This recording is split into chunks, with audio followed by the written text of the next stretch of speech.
మనలో లేదనే బాధ ఈరోజు చాలా బాధగా ఉంది.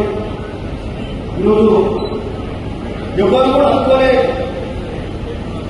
దిట్టా బాలకృష్ణ గారు ఆరోగ్యం ఇట్లా క్షీణించి ఇట్లా జరుగుతుందని ఒక 20 రోజుల క్రితం కూడా తెలియలే.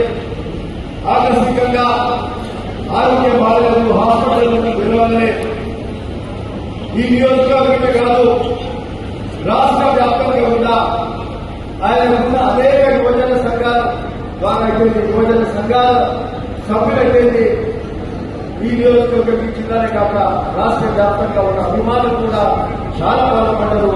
పెద్ద పెద్ద నాయకులు పార్టీలకు అతీతంగా కూడా మరి వారు ఆయన చనిపోయిన సందర్భంగా సంతాపం కూడా తెలిపారు.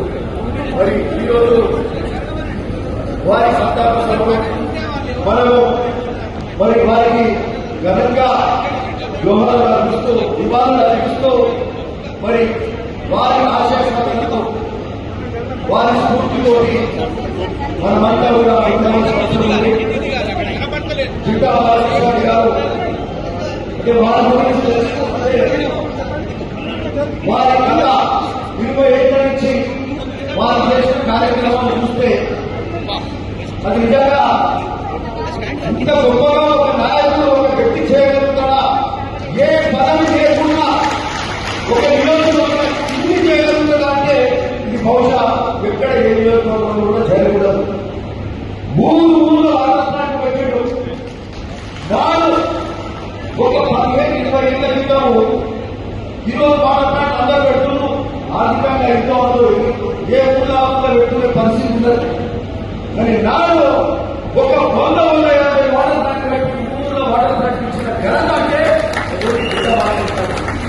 ఫ్లోరైడ్ ప్రాంతం, మూసి కాలుష్యం ఉన్న ప్రాంతం, తన వాళ్ళు మంచినీరు తాగాలని ఇబ్బంది పడుతుందని మరి ఊళ్ళో వాటర్ ట్యాంక్ పెట్టిన ఘనత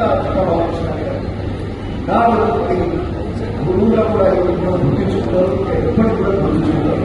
ఒక్కటే కాదు, అన్నిటికంటే గొప్ప కార్యక్రమం ఏంటంటే తెలంగాణ ఉద్యమంలో ఈ రాష్ట్రంలో ఉద్యమం కోసం అందరికంటే ముందుండి పోరాడే వ్యక్తులు అంటే ముఖ్యంగా ఉమ్మడి నల్లగొండ జిల్లాలో తర్వాత మంత్రులు అయ్యొచ్చు, ఎమ్మెల్యేలు అయ్యొచ్చు, వాళ్ళకు కూడా ఖర్చులు తనే భరించి వాళ్ళ కోసం కూడా నిలబడి నాడు రాష్ట్రంలో ఉన్న పార్టీ అగ్ర నాయకులు కూడా ఖర్చులు పెరగకుండా వాళ్ళ అవసరాలు కూడా తీర్చిన వ్యక్తులే గత 20 అంటే అన్ని మనం నిజంగా చెప్పుకోవాల్సిన అవసరం ఉంది. అంటే అంత